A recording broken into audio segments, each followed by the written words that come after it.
There we go. All right. Welcome everybody to Right Hand Technology Group's office hours with an assessor. As always, we'd like to thank Matt Gilbert with Baker Tilly for being with us again. For those of you who haven't been on these, basically Matt's here to answer all of our clients' questions and prospect questions, and sometimes we bring questions that we stumble across as we're out there working with clients. So we really appreciate Matt. We've learned a ton from him over the what's it been, probably a year and a half now of doing these. Yep. So it's also gives you a chance to see how Matt works, and hopefully you can use him as your assessor. I think it's we went through our assessment, and it's definitely important to make sure you get along with your assessor ahead of time, and that how you understand how they think. So to be clear, Matt's not with Right Hand Technology Group, so you can work with him. He just does this out of the kindness of his heart. So anything you want to say, Matt, before we kick things off? No, happy New Year to everybody. Happy to answer questions. And yeah, I mean, it's CMMC is I think we've talked about before, is kind of up and running. So getting a lot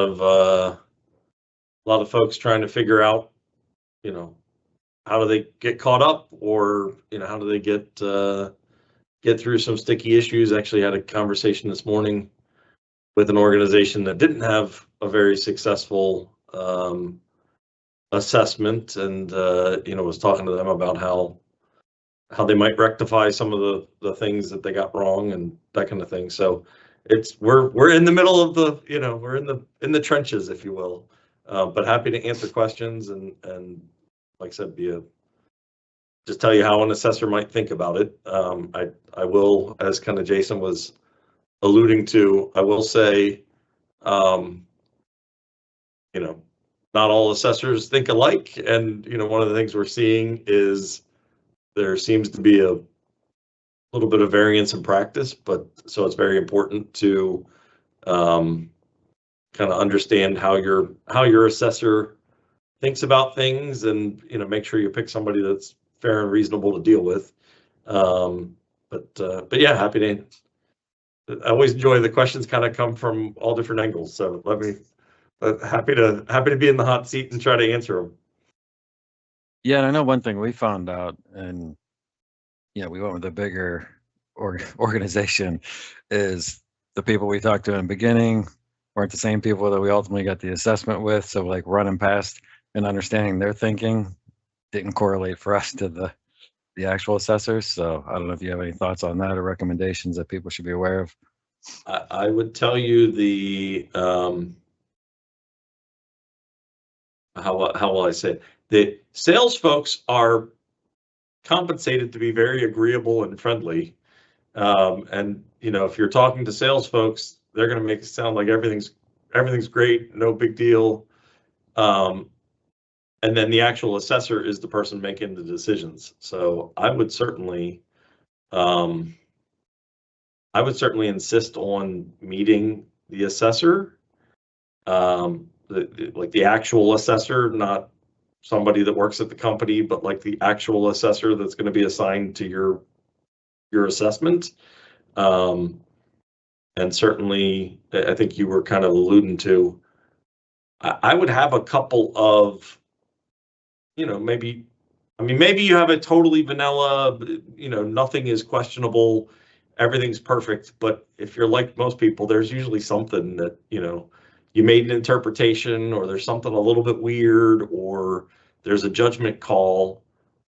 I would have some of those things ready to talk about with that actual assessor. And if that assessor seems to be fair and reasonable and willing to consider, mitigating factors and compensating, security controls you might have in place, probably a good sign that that's going to be a reasonable assessor to deal with during the actual assessment. If they seem very black and white and very, it's this way because I say it's this way, I would run in the opposite direction, because that is not gonna, I mean, unless you have a perfectly clean environment, that is probably not gonna be somebody you wanna deal with during the assessment, because, you know, they are assessing against the framework or the assessment guide, not against what they like or what their preferences are. And that's something I've kind of run into. It's been interesting. Like I was talking to a company, again, I alluded to it this morning, and they said that the assessor failed them on a control because their shred bins weren't locked. Well, okay, on the surface, it's like, oh, that sounds bad, but then it's like, but the shred bin exists in a space that only people who are background checked and authorized to see CUI can get to, and at the end of the night, they have a process to walk around and collect all the shred bins and put them into a locked cage. Like, I'm sitting there thinking, like, I mean, at first it sounded not so great, but then as you kind of think it through, like, okay, what's the risk that CUI walks off? Probably not that much, because the people who already had access to it are the only people who are walking around, and they lock up the bins at the end of the night and can demonstrate they do that. I mean, to me, it's not normal. It's a little different than what most people do, because most people do have the bin with the little, it's got the little slot, you throw the paper in, and it's got the little lock at the top or whatever. That's normal, but just because it's normal doesn't mean that's what the assessment guide says. So, stuff like that is a kind of real life example of, that assessor had something in mind that they expected, but that doesn't exactly match what the assessment guide says, because the assessment guide doesn't say, does the bin have a lock at the top?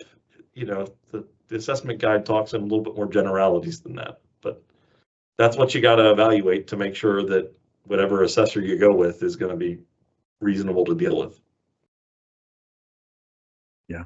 I don't know if you had a chance to review the Q&A document or updates that came out. I think it was maybe this week. But mentioned again, I don't want to, if you had a chance to review it I've yet. gone through it in some detail. I mean, depending on what topic, fire the question away. I'm happy to try to answer. So one of the questions, one of the Q&A questions was around physical CUI, which I think was a big, probably one of the bigger topics there. Obviously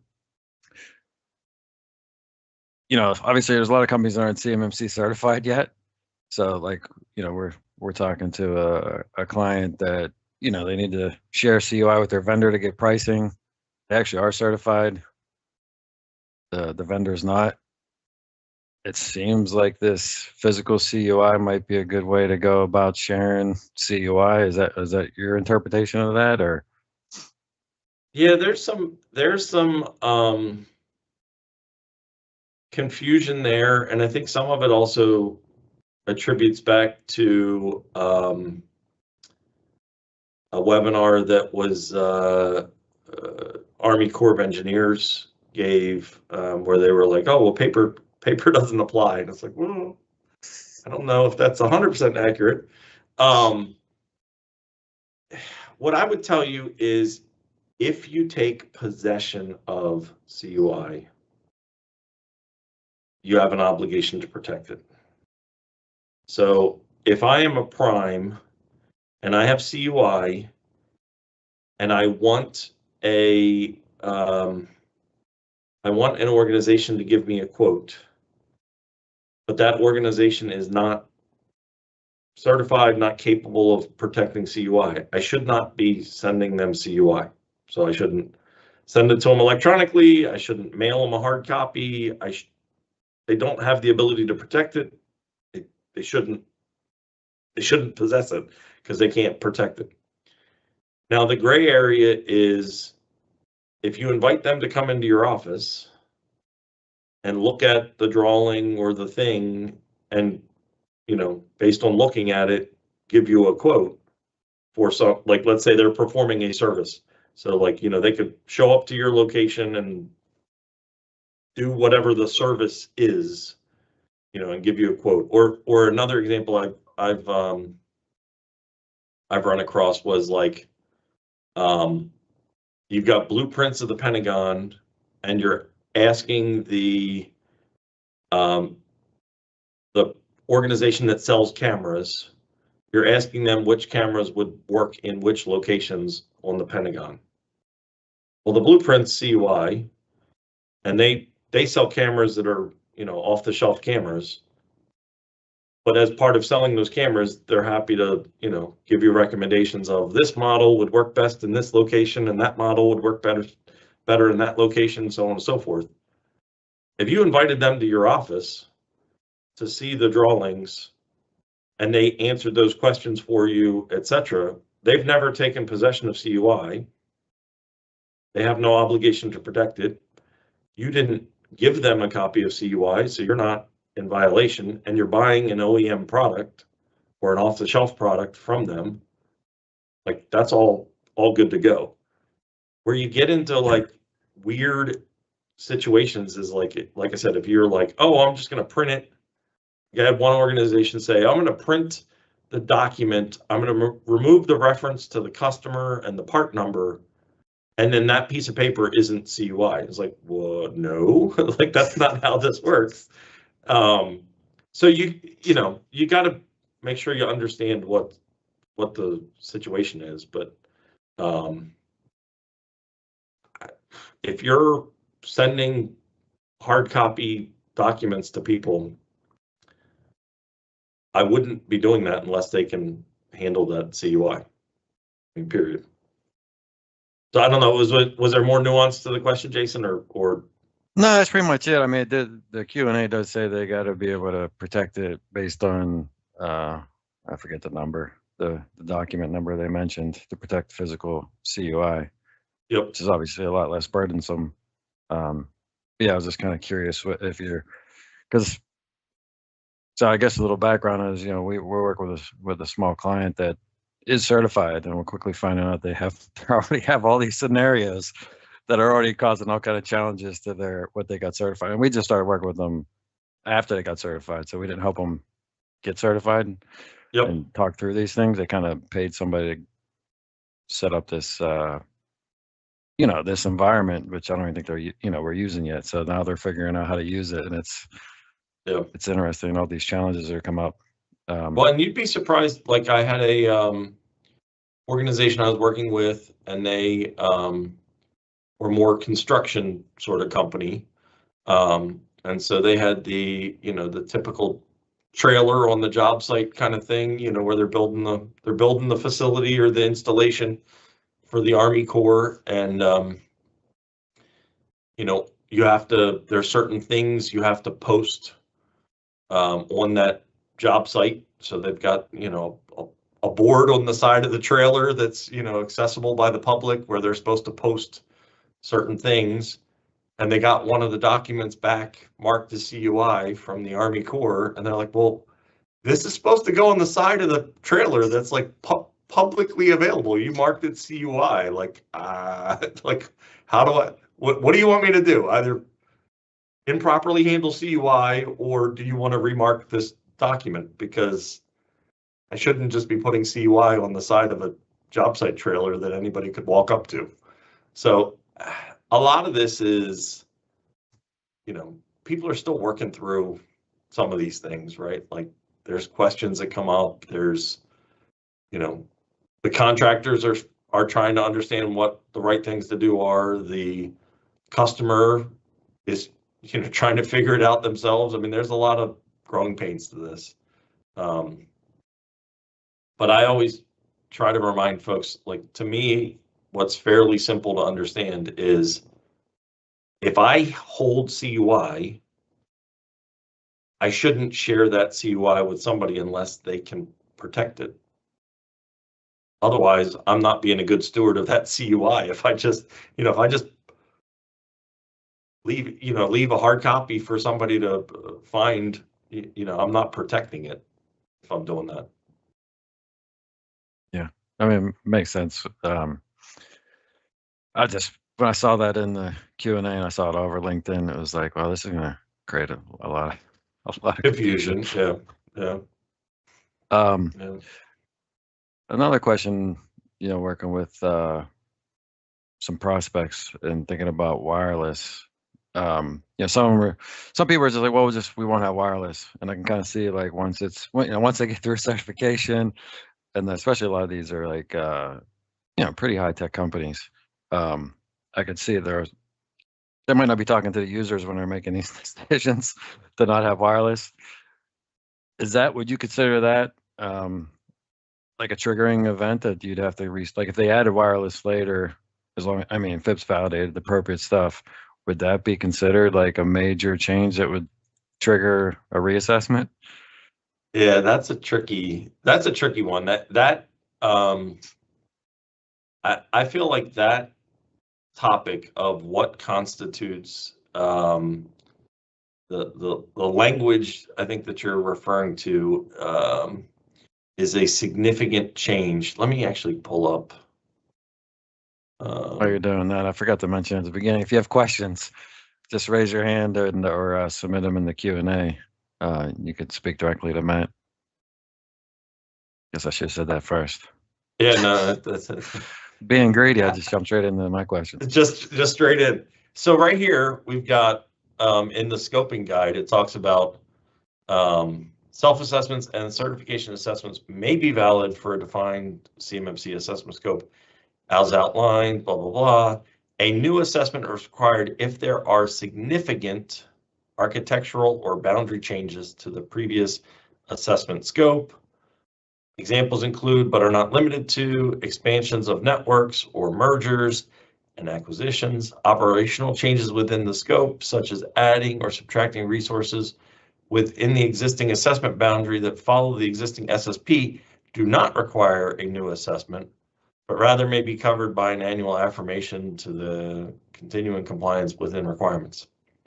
So I have heard the example you're talking about. I have heard some people say, well, we're just, what's the language? We're just adding a resource within the existing assessment boundary. That's not significant. Okay. I've had other people that would interpret it and say, well, geez, you said you weren't using something or something was NA, or your policy said it was forbidden, and now you're changing that thought process. Maybe that is.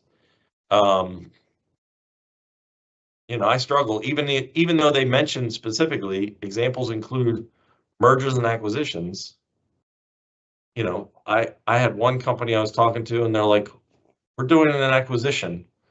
It's a smaller business. It's 20 employees, and we're just going to issue them we're going to treat it as if we hired 20 new people. I mean, technically we're doing an acquisition, but we're going to treat it like we've hired 20 new people and just issued 20 new laptops, and they're no different than any other user. Boy, in my head, that feels like that's not significant. That's just especially in that company, it's, they've got 500 users and they add 20 more. Seems like a drop in the bucket to me. That's not a significant change. But if it were, oh, we're doing an acquisition and the other company runs, in the cloud and we run on-prem and we're going to switch our environment to in the cloud. All right, well, that clearly feels significant to me, right? It's a wholesale change. It's not exactly clear. So in your example of I didn't have wireless and then I turned on wireless, I don't know. I don't know which way I would fall. I think part of me, it would be easy to say the safest, most conservative answer would be go get a new certification. The main thing I tell a lot of people, and I'll share with this group, is if you are doing your affirmation, which so you're it's been a year and you're saying, hey, I'm clicking the button saying I'm still doing all this stuff, I would have some sort of documentation to memorialize what changes I made and why I don't believe they constitute a significant change.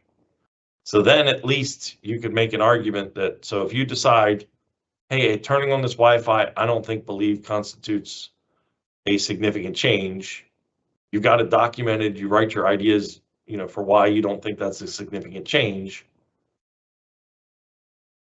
that, at least you have a paper trail to defend, your thought process. But that, a lot of it's facts and circumstances too, right? Like if you wrote your SSP that said, if we were to do wireless, or your policies say, if we were to do wireless, we're going to do X, Y, and Z, you just didn't have any wireless at the time of the assessment, that's probably a different fact pattern than if you had a policy that says, thou shalt never do wireless. Well, now you're changing policies and you're implementing something that you never really defined before. That feels more significant, but unfortunately that paragraph that I read is kind of the guidance we have. So, what is significant? Yeah. Yeah, because the other scenario I have seen is, say using a different cloud provider for sharing files, even if, I mean, they're all FedRAMP, but like, is that constitute a significant change if you decide, you're using Ignite and you decide to switch to, whichever box or Dropbox, whichever one has the FedRAMP option, is that a significant change? Like it's, or if you're using SharePoint and you're like, I hate using this, I want to use this other, I want to use Prevail to share because I don't like the way SharePoint have to set up B2B and all that stuff. Yep. Does it, Yeah, I mean, so back to that language, the line in there where it says adding or subtracting resources within the existing assessment boundary, some people would say, oh, I'm just switching out one resource for another resource. I think what they might have meant was more the example of like, I rolled out new computers, that have the same image as the old computers. Mm-hmm. Like that, I think is, more what they were referring to, but yeah, I like your idea of documenting. What is significant? Documenting your reasoning. Yeah. I mean, at least then you could say, well, this is what I was thinking. I might be wrong, but at least tried. Yeah, like I tried to follow the rules. I interpreted significant this way. Now, I mean, you have to have some arguments that are defendable, but like, you can at least kind of say, like, if they don't like it, you say, okay, well, fine. Like, thanks for the clarification. I now understand better what you meant by significant. Would be nice if you put that in the FAQ, because, or give some more, kind of guidance on that, because unfortunately it is, I think, creating a lot of confusion. Yeah. But I would not, back to the broader concept though,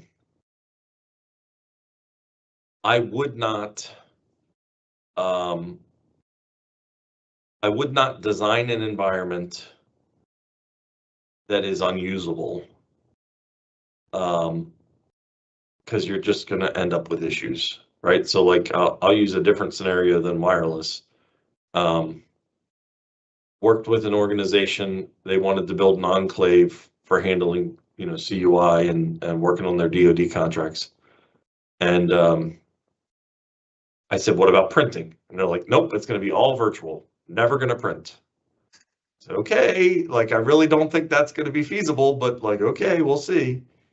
So they, they rolled out a pilot and started to have one of their contracts working in the enclave. And within the first week, the PM was like, hey, the customer's coming to the office and we want to show them the designs we've been working on. Let's print out the, all the CAD file, the drawings and the whatever else they wanted to. I was like, well, you can't do that. We don't have any printers in this enclave. So, they ended up realizing they needed to change their design and they needed to account for printers, and they worked through all that. But, you certainly don't, in a desire to get certified, you do not want to create something that is not sustainable, because you then run a problem of, if you get something certified and then you start doing things outside of that boundary that you got certified, you're effectively making a false represent or a false claim to the government, because you're saying, hey, because they're going to say, what's your CMMC unique identifier for this contract? And you're going to say it's whatever. They can say, oh, great, it's certified, like life's good. Well, if you do work outside of that environment that's represented by that unique identifier, you basically lied to the government and said, I'm doing the work here when I'm actually doing the work over there. The DOD and more specifically, the Department of Justice is kind of making a long list of people that they're coming after for things like that, because you're saying you're doing one thing and you're doing something different. That's a false claim. Yeah. All right. After that note. Yeah, no, there's no fun transition from that.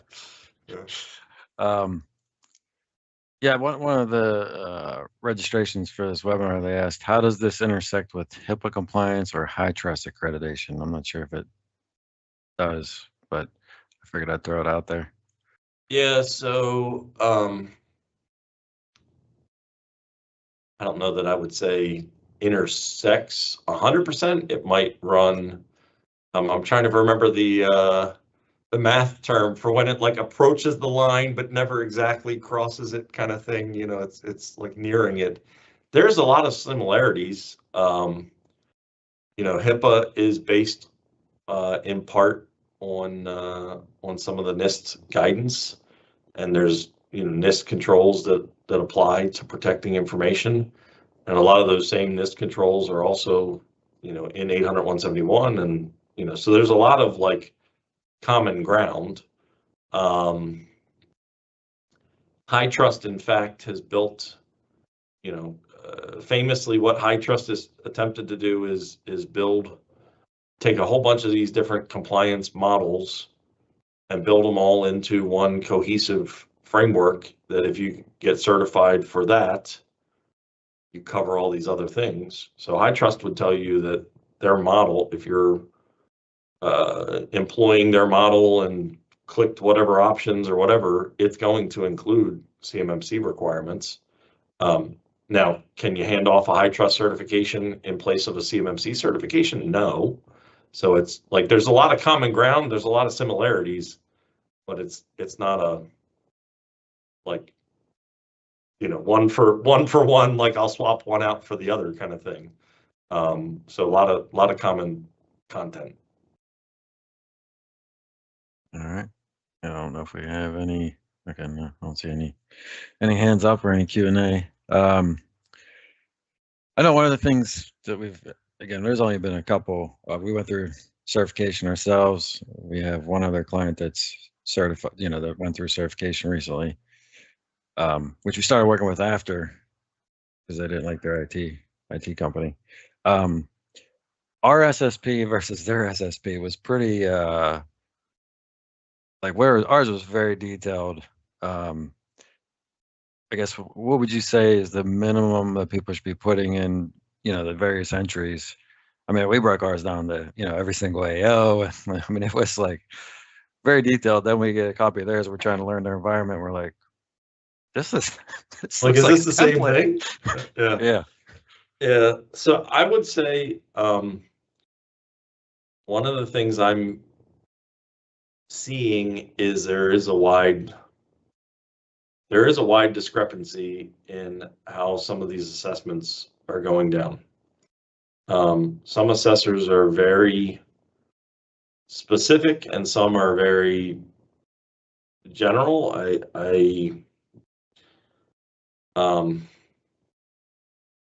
Personally speaking, I would suggest if you have an SSP, you want to include the details that answer the assessment objects. Ultimately, as an assessor, I am evaluating whether or not for that practice, did you satisfy each of the assessment objects? So if the SSP does not address some of those pieces, it's going to make the week of the assessment more complex, because I don't know what, I couldn't read ahead of time what you did. I don't think you've covered it. So now now I'm kind of thinking like, oh, they must not have done this. And I'm going to start asking a bunch of questions, and you're going to have to prove it. And I'm going to be, I think I try to be fair and reasonable, but it wasn't there. So I'm going to be inherently a little bit more skeptical because you didn't explain how you did it. So I'm starting to wonder whether you knew that that was a requirement. So, so in theory, could somebody get there with an SSP that doesn't speak to each of the assessment objects? I mean, in theory, yes, but more likely that the situation would be that they might have missed something. Now, if you're talking to an assessor and they're like, oh, you didn't put A, B, C, you just had one paragraph, that's going to fail. Like, well, that assessor is being way too draconian. That's not what the assessment guide says. You need to cover the pertinent material, but like, you don't have to format it the way that person likes it. That's their preference. That's not the requirement, right? So, but yeah, there's wide variance in practice. And I don't know, I don't exactly know how that's going to get solved for. Yeah. Okay. That's another technical question. Yeah, that's another thing we kind of saw with this client, because they gave everybody second phones. Okay. I'm not sure if that was 100% Second necessary. phones specifically for like they've got second email addresses, and this phone is associated with the secure email and that kind of thing, or? Yeah, I mean, they're on GCC High, and Okay. whoever they were working with told them they needed to have a totally separate phone. So the question, I guess, the way I kind of had phrased here is like, does accessing GCC High from your phone, because there are, there's abilities to build, the kind of segment on your existing phone with, mobile device policies and stuff. Do you immediately have your phone in scope if, well, just say you're accessing email? If you are pulling up CUI on your mobile device, that mobile device, by definition, becomes a CUI asset. Now, if you're employing a container strategy, there are kind of ways to kind of minimize the impacts, or that kind of thing. But if CUI is on the device, I mean, you can't not access it, or you can't ignore it, because you're putting CUI there. Now, like I said, if you're rolling out a MDM solution, or mobile device management solution, and it's enforcing certain configurations and requirements and all that kind of fun stuff, okay, great. You're addressing the requirements, but that's there's not a requirement that says you have to have a separate standalone phone. I mean, they could have used their existing phone. What I think gets a little bit tricky, and this is where you'd have to tell me, I think there's limitations from a Microsoft perspective that you can't have, like, that Outlook app that would be on your phone, and how you establish the container can be tied to one credential, not to, you can't tie it to multiple credentials. So if you have a Microsoft commercial ID and set up, Outlook and access your non-DoD email account there, and then you have an Enclave email account with a different Microsoft ID, to my understanding, you can't put that on that same phone. I think that's a Microsoft limitation, that one ID per phone. So then that would necessitate you to either have have a separate phone or pick one of the other, right? Like you can make your phone the tool that you access your Enclave account, or you can make your phone the tool that accesses the commercial account. But I don't think you can do both. But I don't, you deal with more of the Microsoft setup than I do. So tell me if I'm missing something. Well, I mean, I think you could set up, so there's, I guess, two different things. You can set up a work profile and a personal profile. So you would literally, like, it's almost like switching, it's almost like having dual boot OSs. I think you can install different applications into each profile. So you could have Outlook in the corporate profile and Outlook in the personal profile. You can also, just use Outlook for work and Gmail or whatever your, your built-in client is. I'm an Android guy, so I can't speak to Apple. Okay. But I saw Ryan had his hand raised. Ryan, you're allowed to speak whenever you want, man. Work here. Yeah, I didn't want to interrupt during some good conversation. So, Matt, I just wanted to ask you something. So, when it comes to like the mobile devices, your cell phone, whether it's a personal device or not, you're saying you would classify that as a CUI asset if I was just viewing email on that, which is, through an app, which is technically almost like cloud-based. I guess what I'm asking is does a phone almost become like if I had basically an enclave that I was RDPing into and then I was just viewing CUI from like an RDS session, right? Could a phone be classified as that as well? If it's, again, you have the proper protections in place, you can't download the CUI to your device. It's just more, hey, I'm viewing it because I'm in my email client and I can respond to it. Can't save to the phone, can't do anything else but look at my emails. Yeah, I mean, so I guess I wanted to clarify. I don't think I said, just accessing email makes it a CUI asset. It would be accessing CUI, just to be precise, right? So like, okay, yeah, and maybe if you never get CUI emailed to you and you're just, talking about whatever other stuff in your email, I don't think that creates a concern. But if you're somebody that's handling CUI and that CUI is being sent to you via email and you're opening an attachment or just the body of the email contains CUI, at that point the CUI is on that device. Now, okay, that's what I was asking. That's what I was asking. But the technologies like the MDM solutions and things like that make it so that like it's on the device, but it's contained to a specific container, and it's locked down what you can do with it. Like we've got ours set up that I can't even take a screenshot of the Outlook app. So like I can't even like pull up CUI, do the whatever the 2-button like screenshot thing is on. I'm an Apple guy, and take a screenshot of the screen. It blanks it. Or even when I'm switching apps, like it blanks out whatever's on the screen while I'm switching apps. Like, so at that point it's quote on the device, but it's in a kind of protected container. So that kind of makes it a little bit different than if it would just, if it's just getting downloaded to the native mail client and it's just sitting there on the device, just like any other app would be dropping, data to that device. That becomes a little bit more problematic. Yep, and I agree with that. Yep. Thanks. Sure.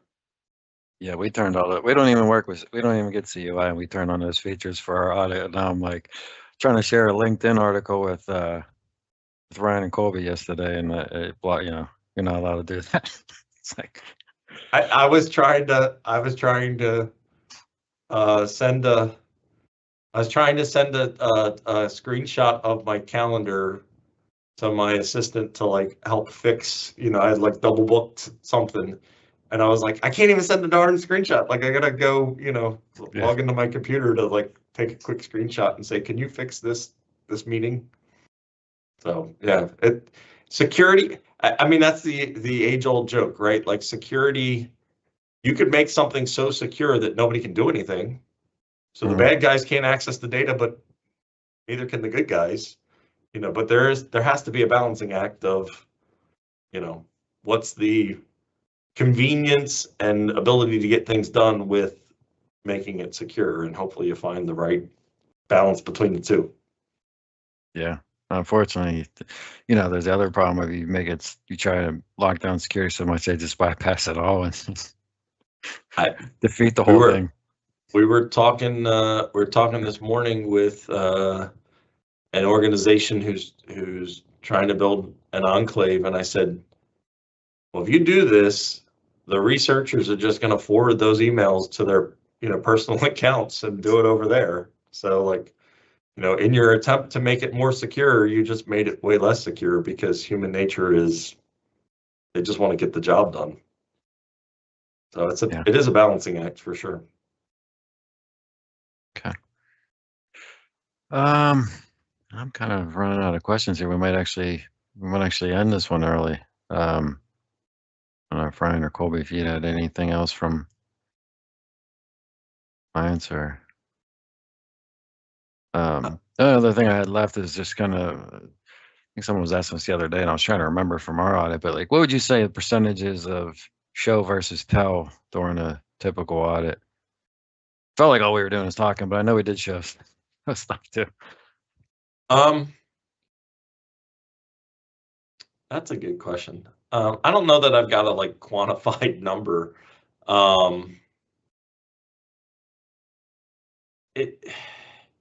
It also sort of depends on how well prepared you were. So as an assessor, if you provide me with a whole package of things, and so like I've got the SSP, I've got all my policies, and then for each control you've got a folder, and in that folder you've got screenshots of stuff or examples of things, or copies of whatever those things, like here's a copy of the visitor log, here's a copy of the vulnerability scanning report that we ran last month, here's a copy, like stuff like that is all there. I should still independently, as an assessor, I should be independently selecting my samples, to a certain extent. So like if you gave me last month's vulnerability scan report, well, maybe you gave me that one because it was the only one that was good, and I should, ask for a previous month's vulnerability scan report, and, I may do that. But certainly if somebody's really organized and has all that stuff ready, after I ask a couple times, like, hey, you gave me the screenshots, but can you pull them up live? And they match. And I do that 3 or 4 times and it always matches. Am I really going to make you pull up the screenshots every single time? Or am I going to leverage the stuff that's in the folder? I'm probably going to leverage the stuff that's in the folder, right? I mean, it's, so it sort of depends. I also kind of would say, if you're talking through stuff and your answers, if you're not very confident, or it seems like you're confused or something like that, I'm going to be more inclined to say, hey, please show that to me, because I'm not sure you actually know what's going on, or I'm not sure that, maybe you're just telling me something that sounds good but doesn't match reality. So sometimes, if you're confident, I think human nature would say the assessor may not ask to see as much stuff. Just like, I don't know. I mean, I don't think it would get to a point where it's 0. It shouldn't be 0. I mean, that would not be following the assessment process. But I don't know. There's a lot of facts and circumstances, but there's a lot of controls that are pretty low risk. And if I've seen your policy, your SSP is pretty detailed, and then we have a conversation and all that stuff hangs together, I'm on to the next, right? Now, high risk items, would be, like I would find it pretty negligent if an assessor didn't look at like your vulnerability scan results to confirm you're doing a vulnerability scan. That Mhm. I don't know how they would have gotten comfortable to say that that practice is satisfied, but so there's certainly going to be higher risk items that like I could never imagine them not looking at. But yeah, I mean, there's a lot of stuff you can cover via discussion. Okay. I mean, I guess I could probably run us up with the clock with this, one comment. So encrypted CUI is still CUI. Uh, so this came up in our assessment. It says, not from the cloud perspective, from our wireless perspective. This was our biggest, I guess, thing we had to like make our case over, because we don't have FIPS validated encryption, but we're also number one, we don't have CUI, so we had to create like, and if we were going to do CUI, this is how it would go. Yeah. And we were using the encryption of the customer portal, which would probably be SharePoint or something on GCC High. And the CUI, encrypted CUI came up. What are your thoughts on? I mean, you probably don't have all the answers for it, but what are your thoughts on this? Because it seemed like where we were going and having our, I would say, arguments or whatever, they were tough. I mean, it was good because they made us really think through it, but and argue our case. But like where does that end? Because it seems like it was mainly geared towards cloud solutions, but that was not a cloud solution. That was our local infrastructure. And then there's documents talking about destroying CUI where encryption was a mechanism to destroy CUI. And yeah, I mean, it's yeah, we're gonna fill the rest of the time, I think, for sure. Well, this is where it comes back to, boy, make sure you pick somebody who's fair and reasonable and is going to be willing to listen to the facts and circumstances and have a discussion, not just, oh, well, you didn't do this, so therefore you fail, and I'm not willing to even consider your perspective on it. If you're dealing with that kind of assessor, they're going to take an issue like this and they're going to say, so I'll make it concrete. Let's say you have a backup. The backup is encrypted, and then you go store it in a AWS, bucket or whatever. And for whatever reason, you didn't say, AWS was FedRAMP or didn't do anything relative to, that. You kind of played the game of, well, it's encrypted, so wherever I put, or let's even use an example. Let's say it's not AWS, it's some other storage solution that isn't FedRAMP. If you have a very draconian assessor, they're going to say, well, encrypted CUI is still CUI. You're putting it on a non-FedRAMPed or FedRAMP equivalent, solution. So sorry, buddy, you fail. I struggle with that because, and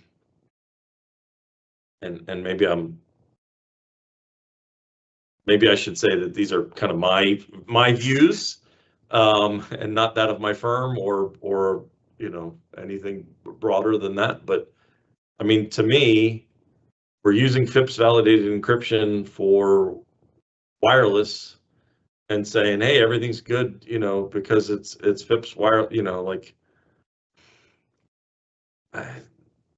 it feels logically disconnected, right? Like if I am confident that the packets that are floating through the air are safe because I used FIPS validated encryption for my Wi-Fi, why am I not comfortable with the blob of data that I encrypted and placed someplace else? And why can't I say that that's protected because it's been FIPS validated encrypted before I dropped it off in, wherever?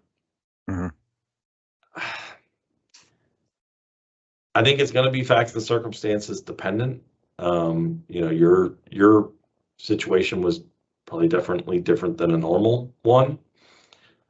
Yeah, that seemed to be the common thread throughout our assessment. Well, I mean, that is tricky. Like an MSP or an MSSP is typically not handling CUI. They're handling, security protection data. So like some of these controls are written directly for CUI and you don't have it. So like I mean, same thing with, same thing as a C3PA. Like a lot of the controls are written for protecting CUI. And I would still even argue, I know the DoD has kind of decided that some of the assessment results constitute CUI. I think that, some lawyer could argue in court that maybe that's not the case, but without going there. But so yeah, I mean, I think it's going to be something that has to get thought through carefully. I mean, obviously, if it's a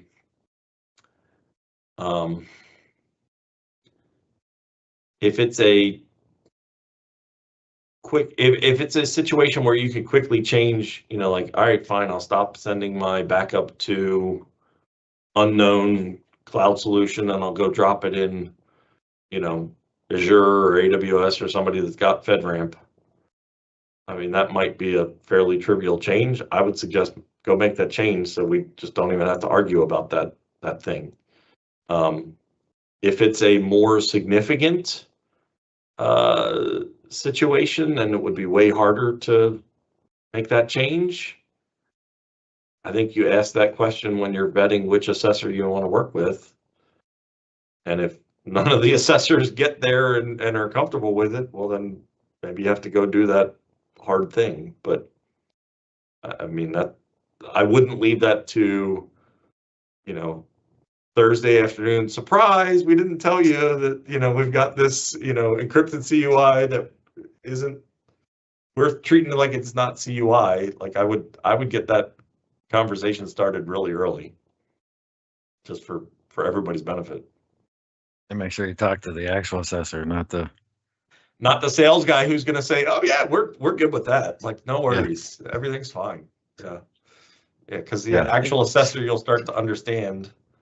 Like, are they going to ask a bunch of questions and try to understand your point of view, or are they just going to say, "I don't think that's right"? Because if they say, "I don't think that's right," that's a problem. The other thing I would say is ask, and more people should feel confident enough to ask an assessor, please point me to where in the assessment guide that is required. And when you do that, and if they're not able to point to, like, oh, right here, assessment object A says you have to do this, you're kind of subtly reminding that assessor that at the end of the assessment, they have to say that you've met or not met an assessment object. If there's no assessment object that matches whatever preference they have, what are they saying? What are they saying not met to? Like, so back to the example from the very beginning, like your storage bin didn't have a lock on the top. What assessment object does that relate to? Oh, there isn't one? Well, then it's not a finding. Yeah.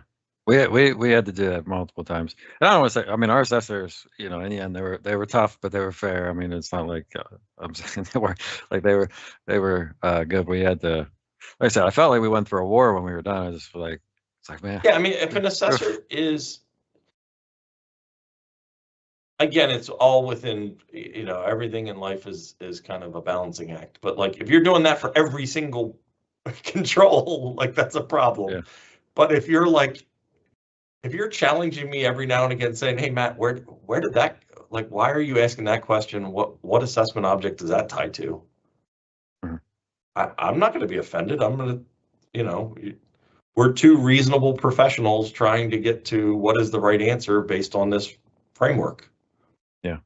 It's a reasonable question to ask. Now, if the assessor is like, doesn't want to answer that question, that's a strong indicator, not an assessor you want to be working with. Yeah. Yeah, I know one of the tricky things for us was, when you're reading some of the guidance, some of the things are or, you look for this or that, and they were kind of looking for, they were putting an and there, and we had to like debate that a little bit. Yeah, I mean, yeah, I mean, one that I feel like I'm frequently getting into debates over is like, what constitutes a second factor for purposes of multi-factor?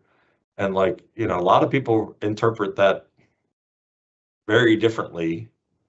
And it's like, well, we got to go back to exactly what does the wording say? Like, what does the document say?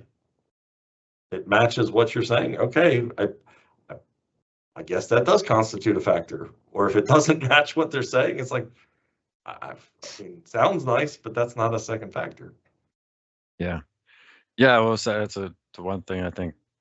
We went through this because we really just wanted to go through it for any of our clients did and want to know what it's going to be like.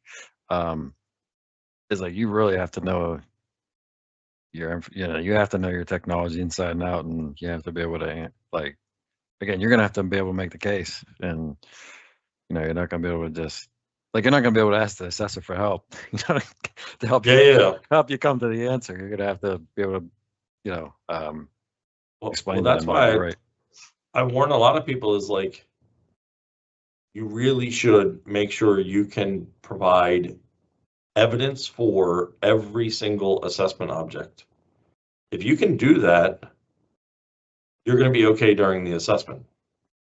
But if you can't, like, so if the assessor says, hey, can you pull up and show to me where you've turned on FIPS mode, and you spend 20 minutes fumbling around trying to remember how to get to that section in the settings where the FIPS mode is turned on, like, that's screaming to me, like these guys don't know what the hell they're doing. Like they can't find the setting, or they weren't prepared enough to know that I'm going to ask for the setting. Like, what gives? So like, making sure you're actually ready before you are in the middle of the assessment is definitely a smart thing to do. Yeah. Or have smart people who can be there during the assessment that will know where that setting is turned on. Yeah, or maybe multiple people. I mean, luckily we had, Ryan and Colby and Stephanie, and, I chimed in here and there, but those guys are pretty much, anyway, I would say too, like having prepared who's answering what and taking which sections, and that way, each person kind of like, okay, I got to know my part inside and out. And then also, well, one organization we worked with, they actually had a cheat sheet for every single control of like reminding them like what their talking points were for that control, and or like, go here, click here, do that, and that's how you get to that setting or whatever. So then like they look super polished to the assessor because they're like, oh, okay, like let me show you that setting. Like I go here, I here, boom, boom, like, so it looks like they've got it like memorized how to get there, but they're just reading off their little sheet of paper. But the assessor doesn't know. The assessor's like, wow, this guy's like super smart. Yeah. Yeah, I know we're up against it. I would say like having the team so we can split it up a little bit too, because it was exhausting 4 days, and if you just have one person sitting there nonstop answering everything. Yeah, and real quick, if you didn't prepare and you spend 8 hours in meetings, and then you've got 5 hours of going and collecting stuff at night, like good luck. That becomes a nightmare. Yeah. All right, man. I guess anything coming up for you? Any webinars or anything? No, just if you need to get in touch, bakertilly.com/CMMC. Happy to talk. All right, appreciate it, Matt. Everybody else have a good day, and see you next time. Yep. Thanks all. See you.